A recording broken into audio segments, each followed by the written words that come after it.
In autumn 1943, Kiev remained occupied by the Nazis. However, the gun roar which foretold the approaching liberation of the Ukrainian capital could be heard to the east. Retreating, the Nazis fought back fiercely. In the meantime, the Liberators were facing another tough trial, the crossing of the wide and mighty Dnieper. To help the troops which were to liberate Kiev, the military leaders prepared an airborne operation, and the paratroopers trained successfully without knowing anything about where they would be sent. Petri Nechevenko, Isai Stratyevsky, Grigory Chukrai, and others in the Airborne Forces of the Liberators series.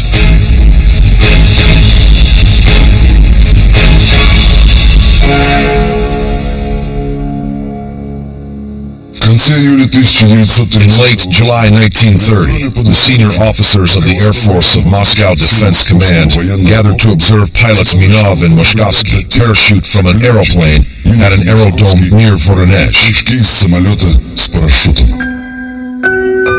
Those were not the first parachute jumps in the country, but no volunteers except Minov and Moshkovsky had been found. The majority of pilots were skeptical about the idea. A normal person will not abandon a fit plane for a piece of cloth. However, in a week, having trained parachuters, a detachment of 12 persons with weapons strapped on parachutes and were ready to fight. That was how an absolutely new airborne infantry, amazing for that time, was born. Trained persons were required to make it a new service arm.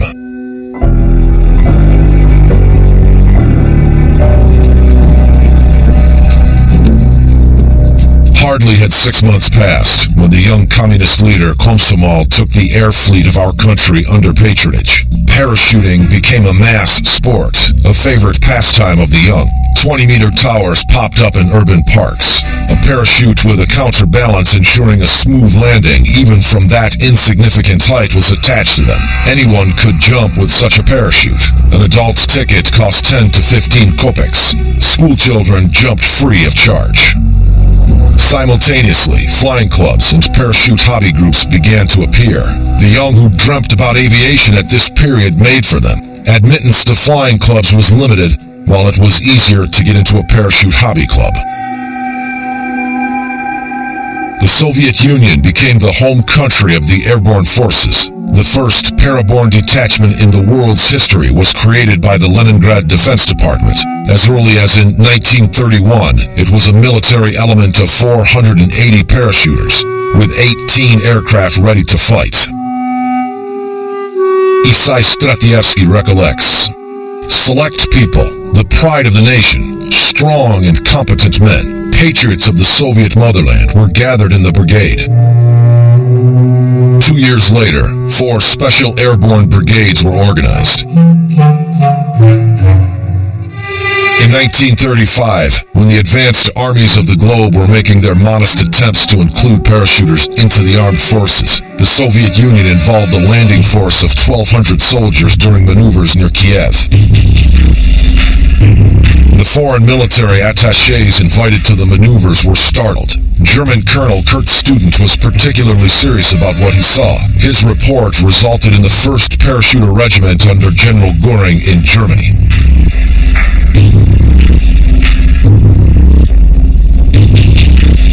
In the USSR, the airborne forces developed, gained momentum, and grew in numbers. Prior to the war, the country had 5 airborne corps, 50,000 troopers strong. By the beginning of the war, 5 more corps were swung in the rear.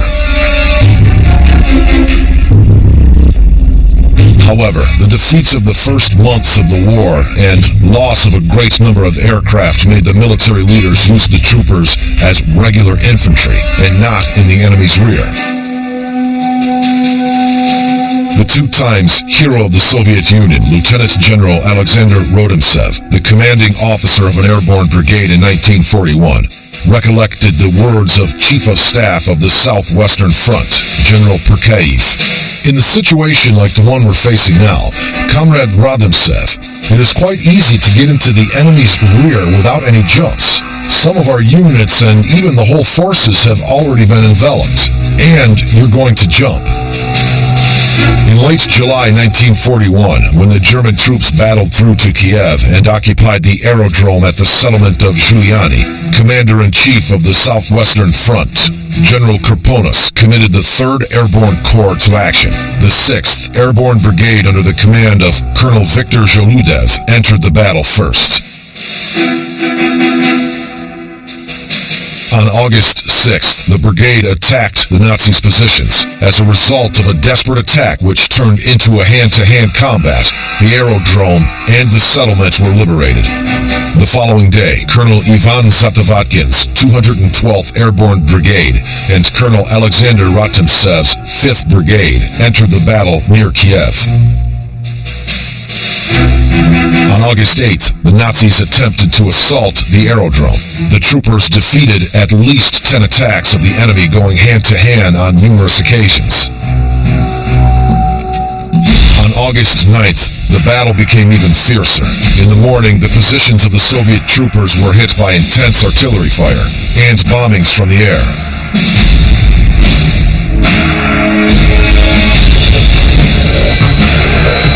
The Nazis attacked. Only at the cost of huge casualties, they managed to take back the Giuliani Aerodrome in 4 days. A couple of days later, at the dawn of August 13th, the 3rd Airborne Corps assumed the offensive. 3 brigades attacked the enemy simultaneously, brushing them aside from Kiev by over 15 kilometers.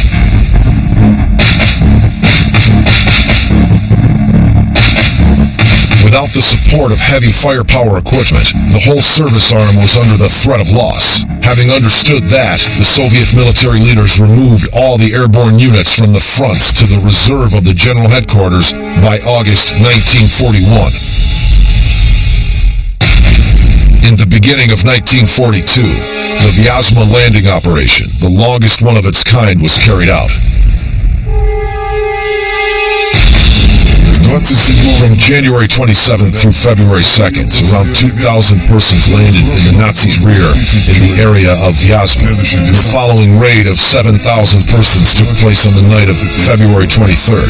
The troopers were to attack from the Nazis' rear to capture the Vyazma-Kirov Railway and the Ingress of Vyazma, Dorogobuzh, and Yuknov.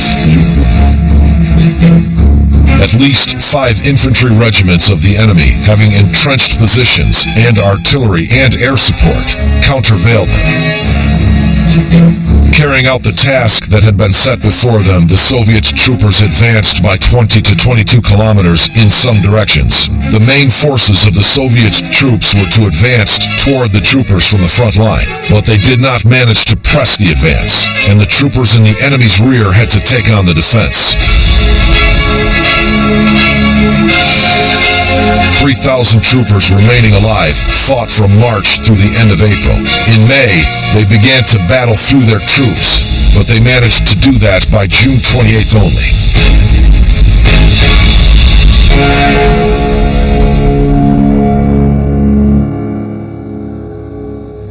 The Vyazma operation did not succeed. However, it ensured successful actions of the troops, delivering a major thrust on the Nazis near Moscow. Unfortunately, the experience of the battles did not develop.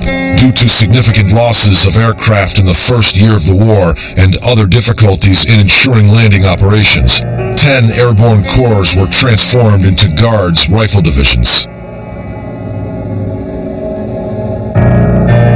However, in 1943 the situation changed. In late August, as a result of a number of attacks by the Red Army in the south and center, the Nazi defense collapsed, and the front rolled back to the west. The race to the Dnieper began. Troops from Smolensk to the Azov Sea began to move.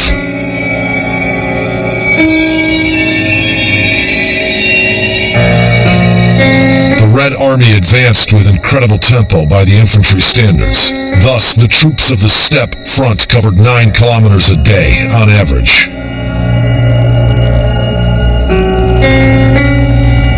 The military leaders began to think about the upcoming crossing of the Dnieper, one of the largest rivers in the European part of the USSR, which widths in some areas reached 4 kilometers. There, the troopers were to play their role. New airborne brigades, which were to help the troops in the river crossing, were formed.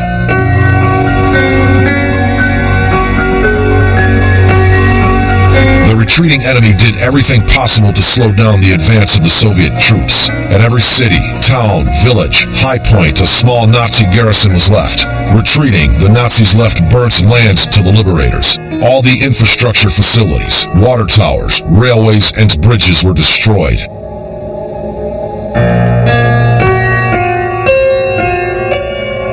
The population was taken away to strip the Soviet troops of staples and replenishments for the army. Homes were burnt down. The 300 kilometers to the Dnieper were to be remembered by the soldiers and commanders of the Red Army during their whole life.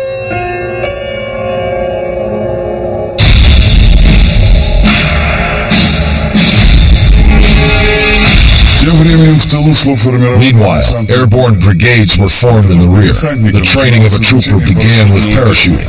Novices studied the design of the parachute and the rules of its packing, trained using equipment simulators, familiarized with the parachute harness, mastered landing. In a week or two, practice jumps from a 40-meter tower or an aerostatic balloon, which the troopers call the sausage for its distinctive form. The aerostatic balloon would be raised to the height of 800 to 1200 meters, and sometimes even lower for more troopers to jump. There were those who were afraid to jump from the aerostatic balloon. In such cases, the instructors pushed out the hesitant as a rule. Matvey Lichterman recollects. The instructor would shout, "Just don't jump, and I'll send you a penal unit." And he would kick the soldier out from the door of the car with an abrupt movement. We jumped and landed, and immediately afterwards, we see the guy, safe and happy, approaching us and saying, "That was great."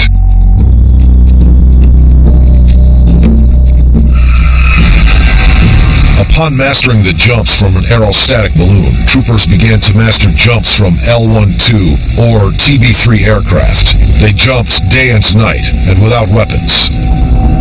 25 troopers at a time could board an L-12 during practice jumps, and up to 50 persons could board a heavy bomber aircraft TB-3. During the flight, troopers sat on benches along the cabin boards. When the aeroplane entered the jump zone, a red light went off in the cabin. The white flag of the aircraft controller could also be the signal. Following the signal, troopers lined up along both sides of the cabin and fastened the spring hooks of their lanyards to a metal beam or a cable along the body of the aircraft under the ceiling. Then the door or bomb doors opened, and troopers jumped out one by one. Having jumped, they had to tuck in order not to spin. In a couple of minutes, a jerk followed. The lanyard fastened to the cable in the aircraft cabin pulled the parachute. A flap followed, and the parachute opened. Prior to landing, troopers had to turn their backs to the wind to land on their feet. In that case, the risk of a trauma was minimal. That was a successful jump.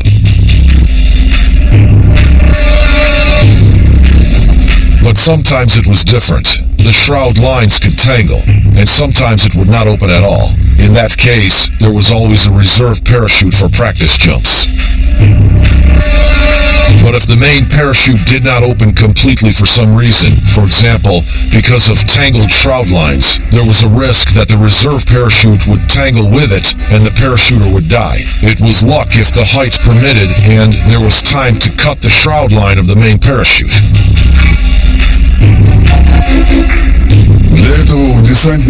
To that end, troopers always had switchblades on their waist belts during jumps. While it was a weapon in the first place, it had neither a curve nor special notches on the blade, but it could be used to cut shroud lines. However, not everybody could save his life in an emergency situation. Fear, underdeveloped skills, or negligence while packing the parachute. Petri Nezhevenko recollects. The parachute likes when you like it. You should pack it as required, then it is flawless. If a trooper has sufficient skills and does not panic, then in the majority of cases, he remained unhurt in dangerous situations. Semen Nikelsper recollects. In our battalion, one soldier caught with a parachute on the aircraft wing, but he was wise enough to cut the lines of the main parachute and landed with the reserve one. It should be said that not everybody was brave enough to make the first jump from the plane. Those who refused were kicked out of the aircraft, and those who would not be pushed out or convinced to jump were most often sent to the infantry without any fuss. However, the instructors tried to help with their exits to overcome fear not only with kicks and threats, but also by their own example.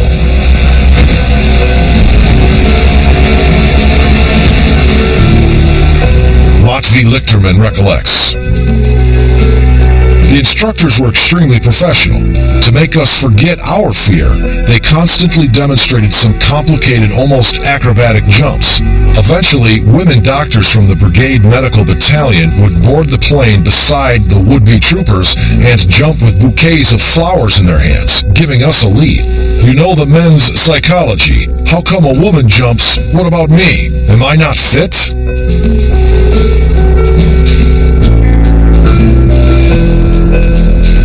Women served in airborne units equally with men. As a rule, they were drivers, signalers, doctors, and nurses.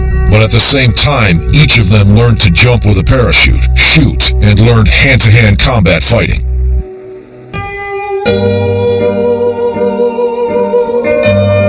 Isai Stratievsky recollects. We were mostly trained for night action. Often, at night, we practiced simulating an assault of a Nazi aerodrome or carrying out various subversion acts far behind the lines.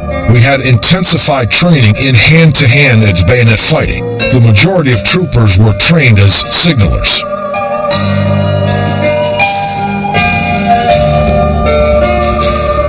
Blue field caps were not the only symbol of a service arm.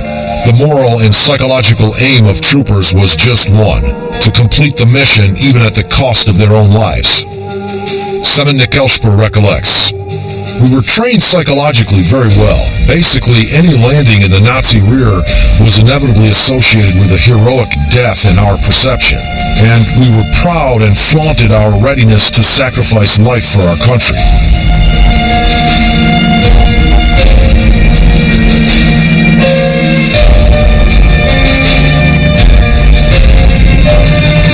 Зачастую десантники даже оставляли для своего последнего боя. Often, troopers left hand grenades on their belts close to their hearts for their last fight. It was not an order of their commanders. It was the troopers who wished to blow themselves up in the critical moment and to take a couple of enemy soldiers with them. Прихватить с собой несколько вражеских солдат.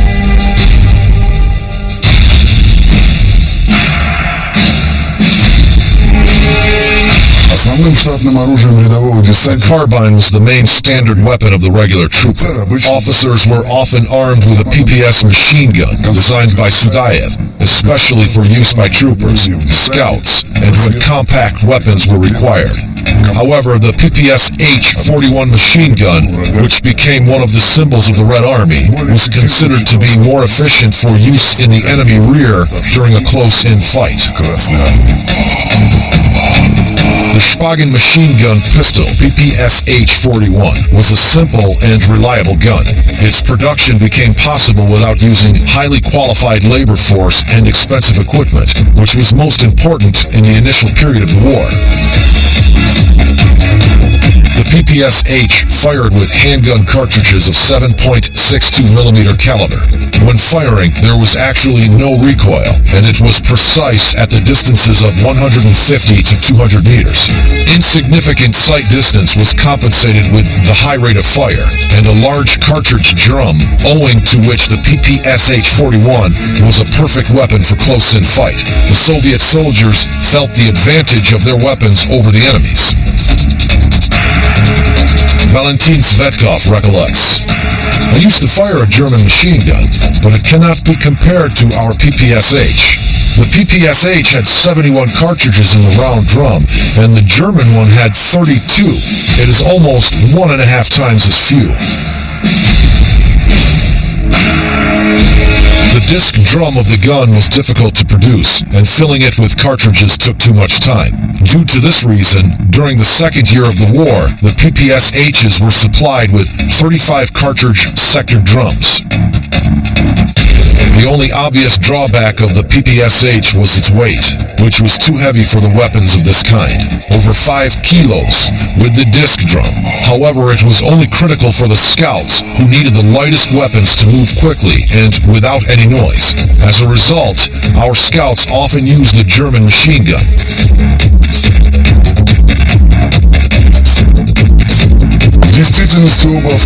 In reality, both guns, although their correct names are PPSH and MR machine guns, had the advantages of their own. They were designed on the basis of differing requirements to use in fight. It was the PPSH which turned out to be more appropriate for the Russian front in general.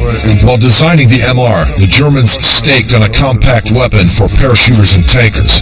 This resulted in a folding butt, as well as the comparatively high rate of firing for the economical consumption of cartridges. The PPSH had a drum of a larger capacity, a better butt, and a closer grouping of shots owing to an efficient canceller. The PPSH-41 rate of fire was twice as high as that of the MR-38. On the one hand, this resulted in less efficient consumption of ammunition. PPSH was even called a cartridge eater, but on the other hand, ensured a high density of fire, which was advantageous in close-in fighting. The German gun, due to its low rate of fire while firing in bursts, produced the relevant rattle so that it was called the belching rattle.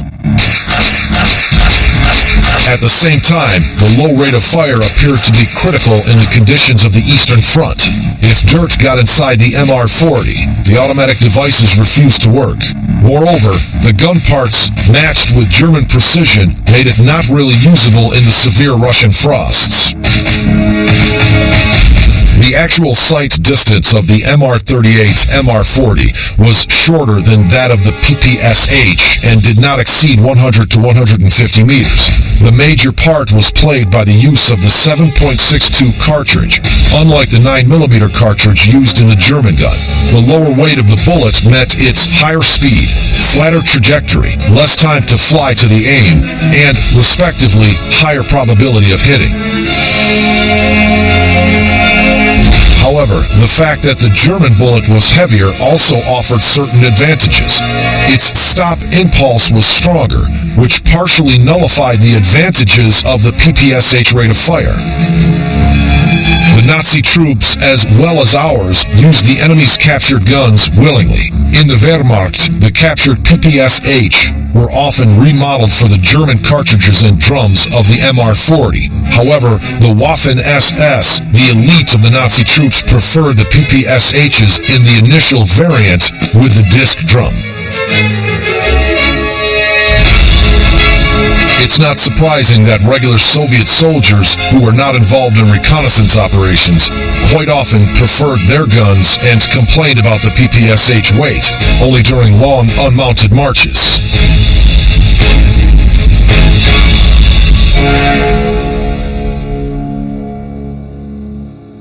By the end of September 1943, the Soviet troops reached the Dnieper in a broad front. The commanders decided to cross the river right away. There was a catastrophic lack of standard vessels, launches, barges, and boats to carry the troops. Soldiers made rafts and sometimes simply wrapped up sheaves of straw in all-weather raincoats and sewed with threads. Thus, a big pillow was made which kept afloat and did not let soldiers drown. There was a lack of boat bridges as well, so rafts were made to carry artillery and tanks across the river. On the night of September 22nd, the Soviet units began to cross the Dnieper. As soon as the majority of the vessels reached the center of the river, the Nazis delivered fire from the opposite bank. The water temperature in the Dnieper was around 15 degrees. Waves from shell bursts, like in a storm, overturned rafts and threw soldiers side to side, on their rucksacks stuffed with straw. Some died as a result of a direct hit. The screams of the wounded, the drowning, and the roar of the scarred horses who had fallen into the water could be heard everywhere. However, by morning, the Soviet troops captured beachheads on the right bank of the river. The beachhead captured near the town of Velikia Bukryn to the south from Kiev appeared to be most efficient for the Voronezh front. The direct way to the capital of the Ukraine opened from it. The beachhead was captured by the 4 detachments of the 3rd Guards Tank Army and the 40th Army, but the arrival of the main forces of the armies delayed. To keep and deepen the beachhead on the Dnieper bank, the military leaders decided to have troopers land in the enemy's rear. To that end, the 1st, 3rd, and 5th Guards Airborne Brigades, 10,000 persons strong, were provided in early September 1943. In the daytime of September 24th, the signal of air raid warning went off suddenly at the aerodrome of the town of Libidin in Sumy region, where the Soviet troopers were stationed. Up in the air appeared the enemy bomber. It did not bomb, but dropped leaflets. "We're waiting for you. Come to us. We promise you a warm reception." Grigory Chukrai recollects, "Those leaflets would not confuse us. If they could really arrange a warm reception for us, we thought they would not have to warn us." In spite of its top secrecy, the Nazi scouts managed to find out about the operation being prepared. However, they did not know anything about either the place of the landing or the number of troopers. Near Sumy and Kharkiv, at the aerodromes of Labadin, Shmorodin, and Bogodukiv, last-minute preparations for boarding planes were carried out. Petri Nevzhenko recollects, "At the aerodrome there were lots of weapons, ammunition, staples. Take what comes next to hand. Hardly did anybody take staples. Grenades and ammunition were taken mostly. It was warm. Great coats were left behind. The battle will last for 4 days at most, they say. Why does one need to carry a greatcoat?" While getting ready for the jump, the paratrooper would put on the outfit and weapons. He would attach an ammunition pouch, belt reserve ammunition pouch, switchblade in the sheath, flask, staples bag, cartridge pouch to the waist belt. After that, a gas mask was put on with a strap to the right shoulder, a parachute, a rifle, or a machine gun. Оружие помещалось в чехол для переноса. Weapons were placed in a carrying case or wound with cloth. In the latter case, the case of weapons was to be wound especially carefully so that its prominent parts did not catch on the lines or parachute canopy when the parachute opened. Прикладом кверху. The knife was especially important in the trooper's ammunition. It was used to cut the parachute lines while landing, as a silent weapon in close-in fighting, and it was an irreplaceable all-purpose tool in the day-to-day life of the trooper behind the front line. Various small-sized goods were thrown down in parachute soft bags. Reliable, hard but bulky airborne containers, which were widely used in foreign armies, did not strike root in the USSR. A reserve parachute was not taken. Instead of it, a rucksack, in which there were 200 cartridges, an MRE pack with canned food, cigarettes, and even chewing gum, all-weather raincoat, flashlight, pistol lights hang on his chest. The troopers were dressed in soldiers' blouses, boots, and sometimes shoes with leggings.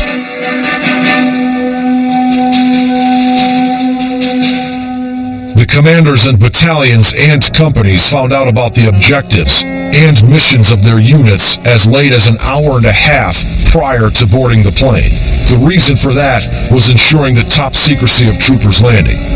In order not to put the enemy on the alert, the reconnaissance flights of our planes completely stopped 2 days prior to the troopers' landing. It was even decided to inform the van units of our army, which had beachheads on the right bank of the Dnieper, only upon the brigade's consolidation in the enemy's rear. Exactly in those days, the situation at the bend changed abruptly and became deadly dangerous for the troopers. Just 2 days prior to that, a field motorized and tank divisions had been concentrated in the area. Those divisions had sealed the beachhead. However, neither the air nor the agent reconnaissance found large reserves of the enemy in the landing area. The boarding was hectic, which caused a mess. In spite of the significant number of radio stations, they were distributed in such a manner that in some aircraft there were 5 to 6 of them, while none in others. Radio crews consisted of 2 persons, often appeared in different aircraft. Matvey Lichterman recollects, "My partner with an RBM radio set found himself in one plane, while I, with the batteries to the radio set, accumulator, and pad, were in another plane. At that moment, somebody remembered home, relatives, and close ones. Somebody dozed. Somebody else sat concentrating on the upcoming mission. Nobody tried to think about its immense danger. Transport planes were met with unexpectedly dense vertical fire. Planes shivered from close shell blasts. Carrying out the evasive maneuver, pilots threw their machines from side to side, ascending to leave the hitting area of at least a machine gun fire. The red lamp, an alert signal, went off. Troopers began to leave the plane." Grigory Chukrai recollects, "Finding myself in the air, I did not understand a thing at first. There was fire beneath. Peasants' huts were set on fire. In the light of fires, the white canopies of parachutes were clearly seen against the dark sky. Tracer bullets were all around every one of us. A lot of our comrades died in the air."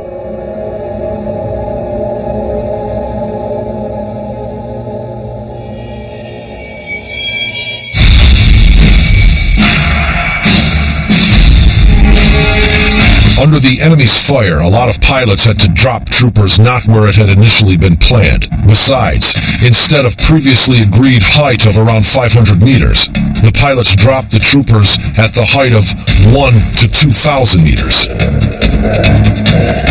Matvey Lichterman recollects, "Tracer incendiary bullets went through parachutes, and the parachutes consisting of Capron and Momo flared up in no time. Dozens of burning torches appeared in the sky immediately. We saw everything. 2 disabled Douglases, from which soldiers did not manage to jump, sinking. Guys rained from the planes and fell down, having no chance to open their parachutes."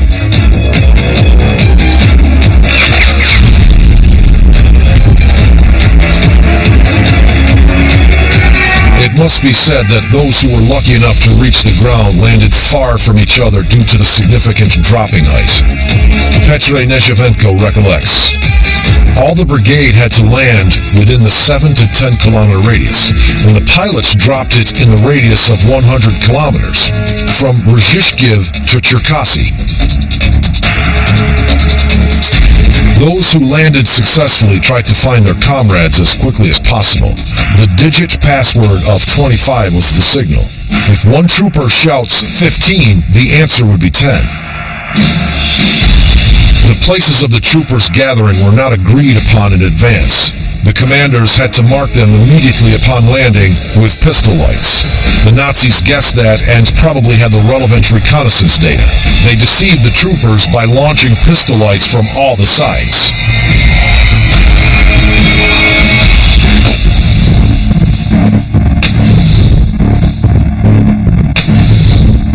Matvey Lichterman recollects, "I ran across 2 troopers from other planes. We looked at each other, waiting for the pistol light signals. Half an hour passed. 3 lights appeared in the sky. In a minute, 3 similar lights to the left from us. Then to the right. In 5 minutes, lights of the same set of colors flew into the sky from all the sides, and it was important to understand who launched them and where the place of gathering was."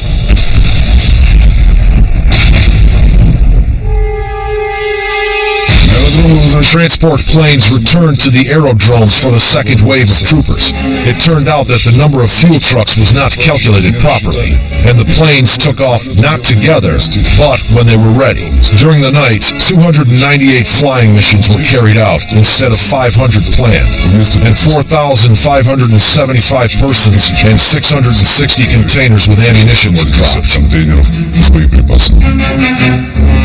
Matvey Lichterman recollects, "Several other troopers who had miraculously survived during the night had joined us. Everywhere around us there were white spots of parachutes, and in an hour a total raid began."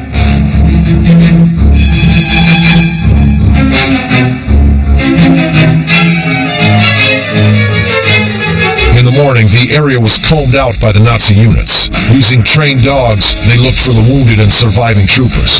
The Nazis looked for Soviet troopers, even using aircraft. Petr Nezhavenko recollects. In the morning, we saw a small aeroplane, a crutch, flying and looking for parachutes, small units, and aiming the mobile Nazi units to destroy. A bit later, a vehicle arrived with about 15 Nazis. They left it and began to walk in the brushes. They headed towards us, talking, thinking that there was nobody there. There were 6 of us. We hid, distributed aims, let them approach up to 20 meters. I commanded, fire. We shot each one of them with submachine guns. We picked up guns, documents, and ran away.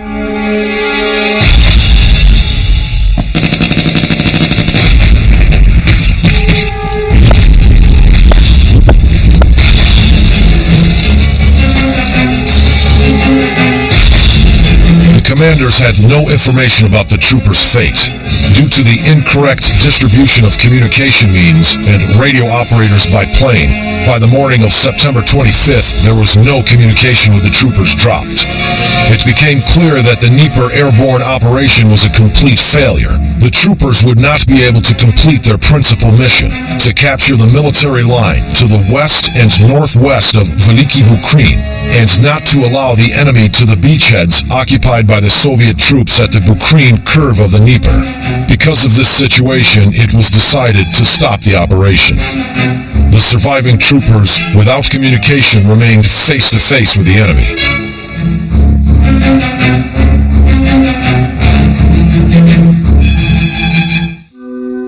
Matvey Lichterman recollects. At first there were 3 of us. Then a group of 12 troopers formed. For 3 days ahead, we were winning through the squeezing circle of pursuers. But it happened that we were squeezed at a strip. Only 4 escaped via ravines. We ran across the group of Major Zhernosikov, the battalion commander, around 70 persons. In a day, the Nazis besieged us from all the sides. We won through once again, but the group had 14 persons.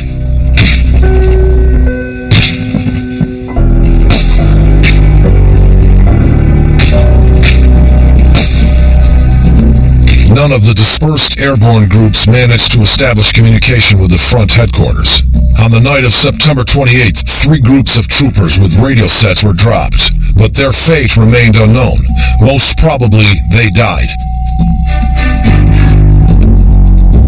Those who managed to escape the chasers, gathered in large groups, began to cooperate with partisans.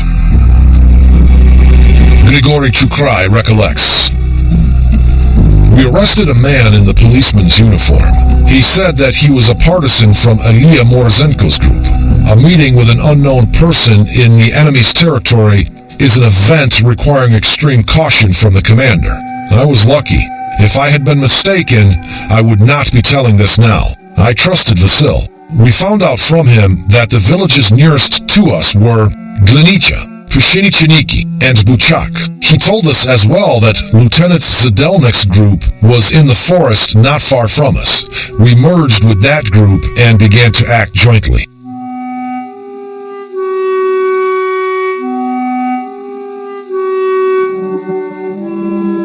The groups of Major Alexander Blustein and First Lieutenant Sheren Petrosian were among the strongest. On October 5th, several large groups of troopers concentrated near Kanev. In total, there were about 1,200 persons. Lieutenant Colonel Sidorchuk, the commander of the 5th Guards Airborne Brigade, headed them and formed one brigade. The troopers launched active subversion operations. They raided the enemy's garrisons, vehicles, blew up bridges. The Nazis withdrew field units from the front and sent them to fight the troopers, but they did not manage to surround and destroy them.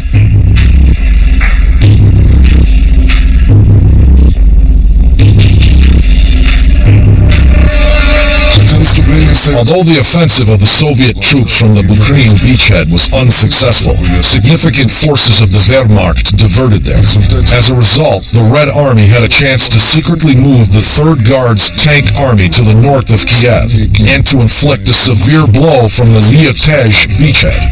On the night of October 26, the 3rd Guards Tank Army of General Rybalko crossed to the left bank of the Dnieper from the Bukrin beachhead intact. To conceal the departure of the tank army and artillery to the north from the enemy, the remaining troops made and placed numerous dummies of tanks and artillery. It was done so masterfully that the enemy's aviation and artillery attacked those dummies diligently until the Soviet troops began an offensive to the north of Kiev.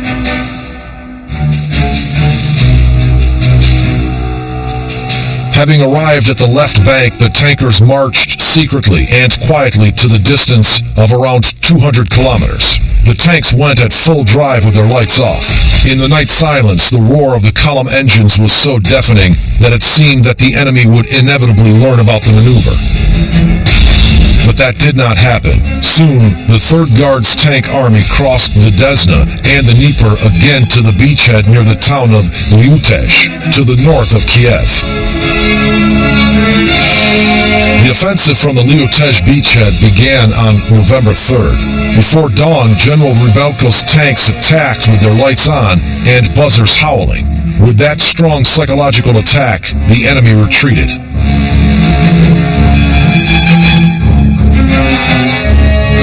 Having broken down the enemy's defense, the Soviet troops liberated the city of Kiev on November 6th. The bell towers of the Kiev Kavlora welcomed the liberators with chime, and Moscow celebrated the liberation of the Ukrainian capital with a cannon salute.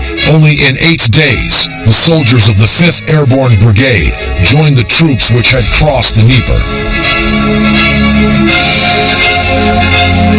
Many of the troopers were awarded with orders and medals, and Alexander Blustein and Søren Petrosian were honored with the title of the Hero of the Soviet Union.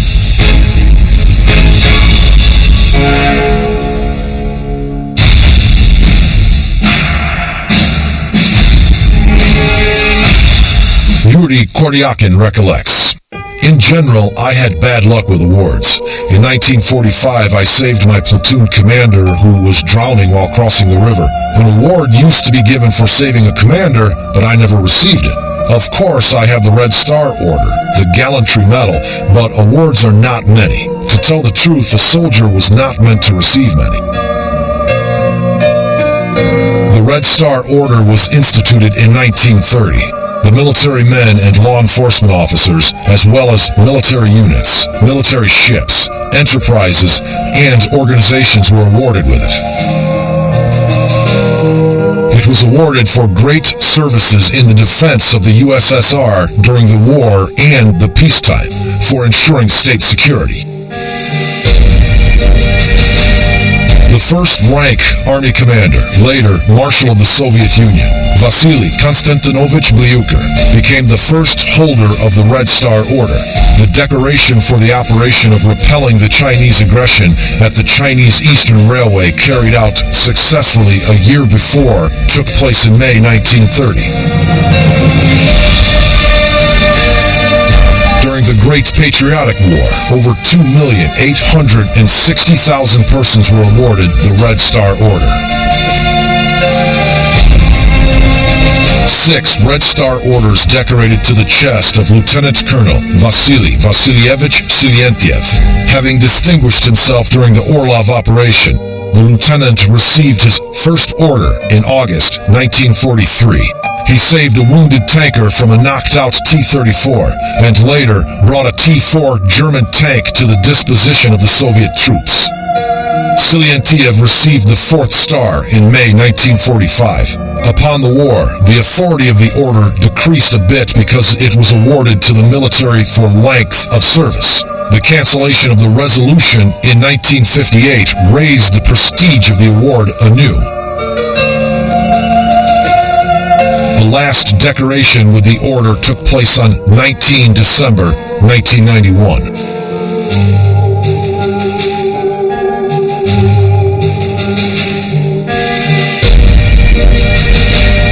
to the archived data, during the battles in the enemy's rear, troopers, together with partisans, killed over 3,000 Nazis, blew up the railway bed at 19 locations, derailed 15 trains, destroyed 52 tanks, 6 self-propelled guns, 18 tractors, 227 various vehicles, and a lot of other machinery.